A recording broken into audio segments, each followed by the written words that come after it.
But we don't have to wait long this season to start seeing some big top 25 matchups, do we?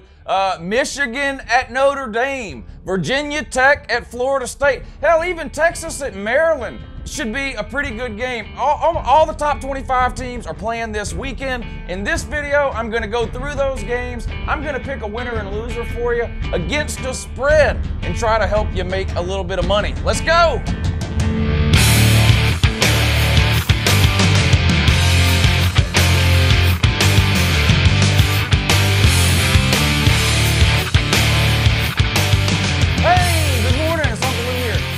It's me, Uncle Lou, and I'm live for you on LouTube today, and thanks for watching. I really appreciate it also. And two, man, there are some great games involving top 25 teams this week, right? We have a couple of matchups, ranked versus ranked, and even some of the ranked teams that are playing unranked opponents, the matchups are pretty good. I'm going to go through all the top 25 teams in this video and pick a winner and a loser for you against a spread. Now, I did all the SEC teams yesterday.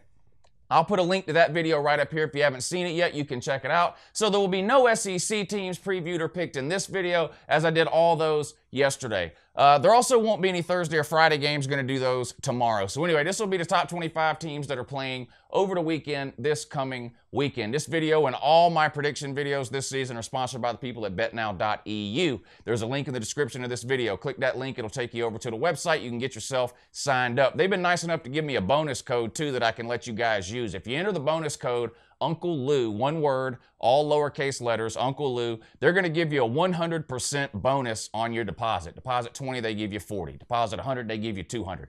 You see what I'm getting at here. That'll help you cover some of your losses. Anyway, let's get into today's video, previewing and picking every top 25 game this weekend. Let's go. All right, here we go. Going to try to do these in chronological order. So remember, I'm not doing the Thursday and Friday games. I'll do those tomorrow. So we're going to start Saturday with the noon games here.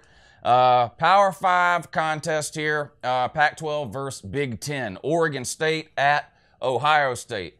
This is really a Power 5 matchup in name only. Oregon State is one of the worst teams in the entire Power 5. I mean, you talk about terrible teams. Who are you talking about? Oregon State, Baylor, Rutgers, Kansas, Tennessee. I mean, these teams are just awful and meaningless. But anyway, hats off to Ohio State, I guess, for scheduling a Power 5 opponent. It's funny, too. Big Ten fans, Ohio State fans like to rag the SEC for scheduling these non-Power 5 opponents. Listen, most of the non-Power 5 opponents that the SEC scheduled during the season could beat Oregon State. So how about you step your game up, Ohio State, and quit worrying about what the SEC is doing? I mean, the SEC, Ohio State is property of the SEC to start. What is Ohio State's record against the SEC anyway? Is it 5-12? Pitiful and pathetic. I think Kentucky's got a better winning percentage against the SEC than Ohio State does. The good news is Oregon State is not an SEC team. They're a Pac-12 team. They got to travel to Columbus, take on Ohio State, minus Urban Meyer. Of course, he won't be on the sideline for this game. Ohio State ranked 5th. This game comes on noon at ABC.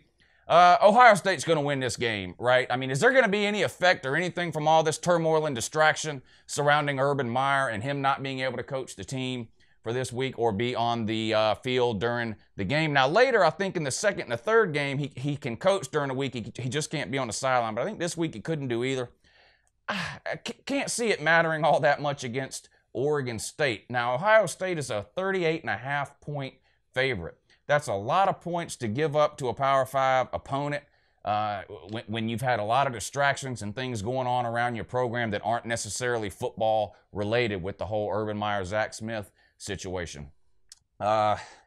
I probably wouldn't bet this game because you just don't really know what kind of effect that's going to have on the team yet. I would probably stay away from this game.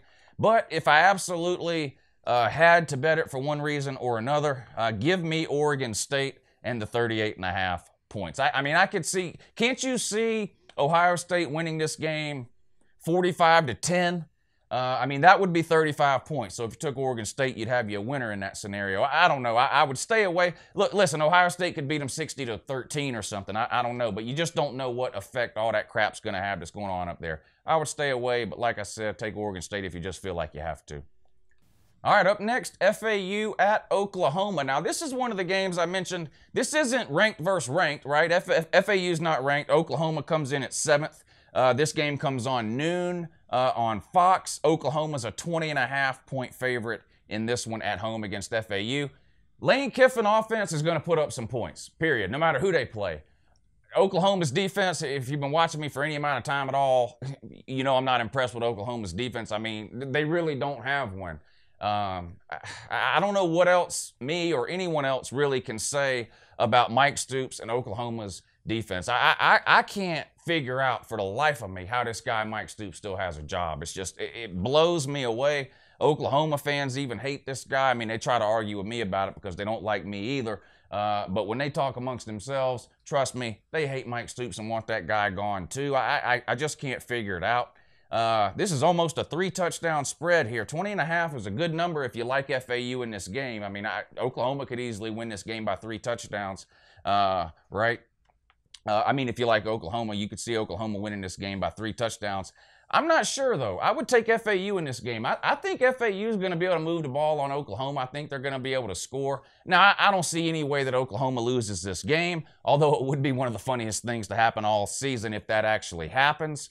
But I'm going to take FAU in this game and give me the 20.5 points. I may wait till tomorrow, see if this thing moves to 21, which would be a lot more favorable to take FAU. And if you can get 21.5, and then that's even better. But give me FAU here. Oklahoma breaking in a new quarterback and Kyler Murray. Now, the guy's got talent. He's very athletic, of course, signed a baseball scholarship, or not scholarship, contract with the majors.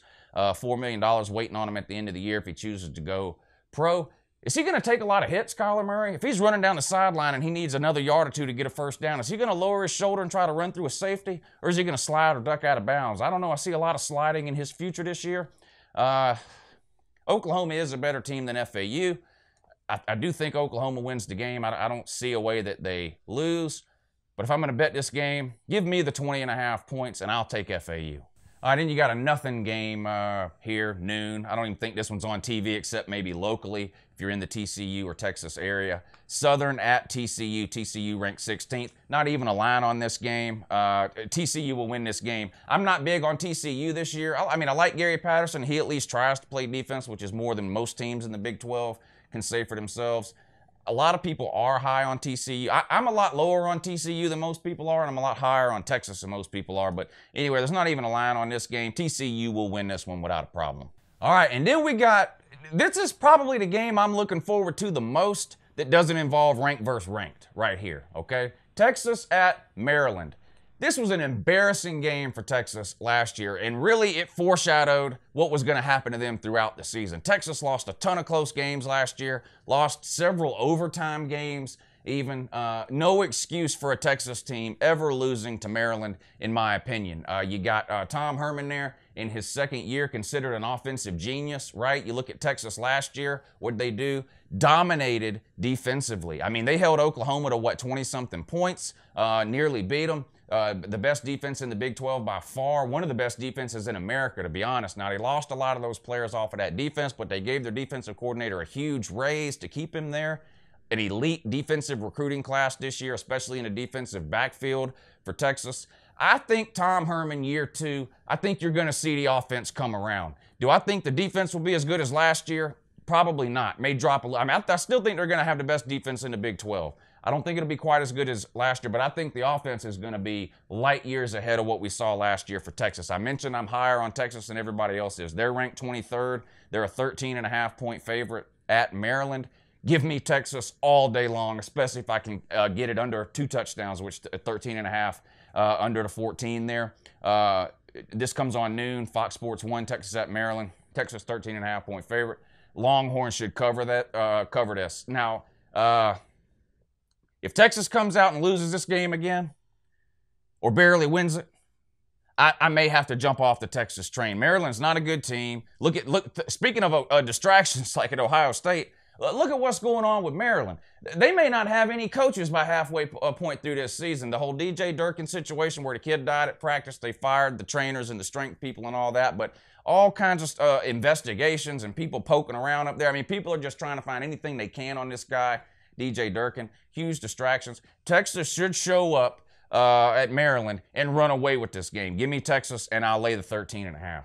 All right, and you got another nothing game here. Furman at Clemson comes on at 12:20. Clemson ranks second. No line on this game. This one will be a blowout. Clemson will win this game by as many points as Dabo Swinney deems necessary. Only real reason to watch this game if you're a Clemson fan or if you play Clemson later down the road, or if you're just curious about Trevor Lawrence, is to see Trevor Lawrence. How much playing time does he get? When do they put him in? Do they wait till the game is over to put him in, which would be an indication that he's probably not anywhere close to being starter material yet? Or do they let this guy play some in the first and second quarter to see what he can do against the first-string defense? Yes, I know it's Furman, but still it would be live game action in college, which he's never had before. Really, the only reason to watch this game is to keep an eye on Trevor Lawrence, in my opinion. But yeah, Clemson will run away with this one, but there is no line on this game. All right, now we move to the 3:30 games. You got Appalachian State at Penn State, right? Penn State ranked 10th. This game comes on 3:30 on the Big Ten Network. Penn State is a 23.5-point favorite. I wonder if Penn State fans are having to deal with the same thing I had to deal with last offseason when we opened up with App State. People seem to think that App State beat Michigan yesterday. At least that was my experience last offseason. I'm curious if any Penn State fans are watching. You let me know in the comment section if you're having to deal with this too from opposing fan. But don't sleep on App State. I mean, I heard it all offseason. Don't sleep on App State, Lou. Hey, Lou, did you know App State beat Michigan? Yeah, in 2007, okay? And they haven't beat a Power 5 team since then. And they lose by an average of about 30 to 35 points a game. I mean, our starting quarterback went down in the first quarter against App State. We put a true freshman in and absolutely blew him out. Penn State should do the same thing. Yeah, Saquon Barkley is gone, but they still have the best quarterback in the Big Ten in Trace McSorley. He led the Big Ten in passing last year. You know James Franklin is going to have a good defense up there. They're going to have athletes and playmakers. Can they replace Saquon Barkley? No, you don't replace a guy like Saquon Barkley, at least not with one person. So we'll see what kind of running back situation they end up with at Penn State. They don't need Saquon Barkley to beat App State, though. 23.5, I would give that. Like I said, look at App State. Look at App State since they beat Michigan, okay? They play a Power 5 team almost every single year. They've never beat one.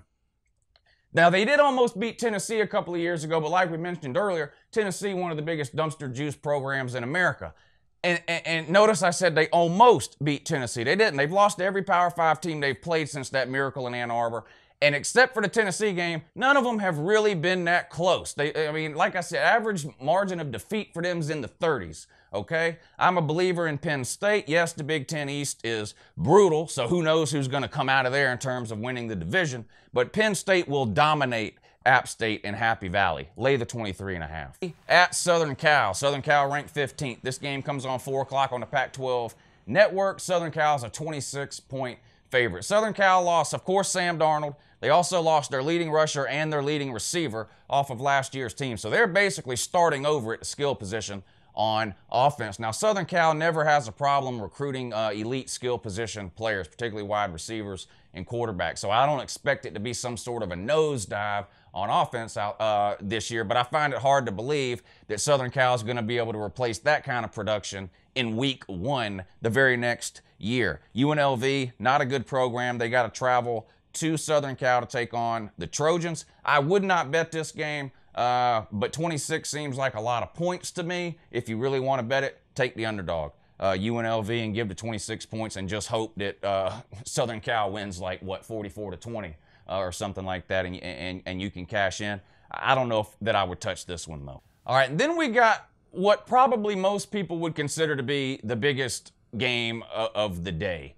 Notre Dame in Michigan, right? Michigan travels to South Bend to take on the Fighting Irish. Rank versus rank. Michigan ranked 14th. Notre Dame ranked 12th. This game comes on 7:30 on NBC, and Notre Dame right now is a 1-point favorite. So really a push here, a pick 'em, a true toss-up game in my opinion, with the line here being Notre Dame favored by 1. If you've been watching me during the offseason, you know I'm pretty high on Michigan. In fact, I put out my own poll every Monday during the season, and I have Michigan ranked 5th in the Uncle Lou Week 1 poll. That should tell you right there who I think is going to win this game. I think the Wolverines will beat Notre Dame. We know Michigan's going to have an elite defense. They've had it for a few years now under Jim Harbaugh. I mean, Rashawn Gary, Devin Bush, the Aubrey Solomon. I mean, the names just go on and on and on and on, particularly when you're talking about the front 7 of Michigan's defense. When you look at Notre Dame, they like to run the ball. They've got that Devin Wimbush at quarterback. He's a good athlete, put up some good numbers running the ball last year. He struggles throwing the ball. He's thinking, well, Luke, why are you talking about Notre Dame struggling to throw the ball? But they're playing Michigan, who's had one of the worst offenses in America over the last couple of years. Good point. Excellent point. I do think this will be a low-scoring game. This may be very similar to the Georgia-Notre Dame game from last year, if you remember. That game ended 20-19. I could see something like that happening here, a field goal type game. I don't expect either team to blow the scoreboard up in this game. However, I like Shea Patterson, Michigan's new quarterback transfer up from Ole Miss, better than Devin Wimbush. Yeah, Wimbush is more athletic, but we saw, if you look at what Wimbush did against elite defenses, look what Wimbush did against Georgia last year. Nothing. He couldn't run the ball at all against UGA. I don't see him being able to run the ball at all against Michigan. Michigan doesn't have to put 8-9 people in the box to try to stop Notre Dame's running game. They're so elite in the front seven, they can do it out of a base package, okay? They can leave the defensive backs back, and it's going to make life miserable, in my opinion, for Devin Wimbush. The guy barely completes 50% of his passes, and on third and obvious, third and long, when you know they have to pass the ball, his numbers are just abysmal. Now, is it possible he got better from last year to this year? Of course it is. A lot of QBs get better over the course of an offseason from one year to the next. I do not think Devin Wimbush can take enough steps forward to get where he needs to be in order to beat a defensive team like Michigan. It's dangerous to pick the road team in one of these types of games at night, right, in a huge primetime, nationally televised matchup. Always dangerous to pick the road team. The crowd will be fired up, no doubt. I just honestly believe Michigan is a much more better team. I think a lot of people are doubting Michigan because of the struggles on offense the last couple of years and because they lost, 5 games last year when they 8-5 last year. Michigan is not a 5-loss team. I can promise you that this year, even though their schedule is brutal being in the Big Ten East. Zero chance Michigan loses 5 games this year. They start 1-0 with a huge win on the road at 12th-ranked Notre Dame. Give me Michigan. I don't even need the 1 point. I'll just bet this game straight up. Give me Michigan to win at Notre Dame. All right, and then we cap things off Monday night, right, on Labor Day. We get one of these games every single year. Last year we had Georgia Tech and Tennessee, which was a great game. 2 garbage can programs, but it was an exciting game, went into overtime. But this year we get number 20 Virginia Tech at number 19 Florida State. Florida State, one of the weirdest, hardest teams to figure out this year. They struggled last year. Quarterback went down week 1 against Alabama. Francois, they bring Blackman in. This guy weighs about 110 pounds soaking wet. He looks like 4 spaghetti noodles taped together. But they're going to go with Francois. He's back. He's healthy. He'll be the QB. My question marks about Florida State are the offensive line and the offensive scheme. Not that I don't like their offensive scheme. I question whether or not Willie Taggart's offense can be installed in one offseason. I don't know that Florida State's offense will be humming on all cylinders week 1. I could see this being a type of situation where Florida State's offense gets better as the season goes along. Is that going to cost them at home against Virginia Tech? Fuente, in his 3rd or 4th year at Virginia Tech, played in the ACC championship game a few years ago. A pretty good team. Most people expecting Virginia Tech to be somewhere around the 9-10 win mark. Some people have them picked to win that division. Most people have Miami picked to win it. We'll see. I do think this will be a really good game. I'm not sold on Willie Taggart. I am sold on Cam Akers, Florida State's running back. This guy is the real deal, set the freshman rushing record at Florida State last year. This guy is elite. He will definitely be playing on Sundays. Florida State needs their offensive line to improve. They've given up 70 sacks over the last 2 years. That's absolutely, that can't happen. I don't understand how a team like Florida State has allowed their offensive line to get that bad. I don't know, hashtag blame Jimbo, I guess. I don't know. But they got to find a way to get that improved. They're a 7.5-point favorite. This game comes on ESPN at 8 o'clock Monday night. They're a 7.5-point favorite. I'd much rather this thing be 6.5, but this game is at home.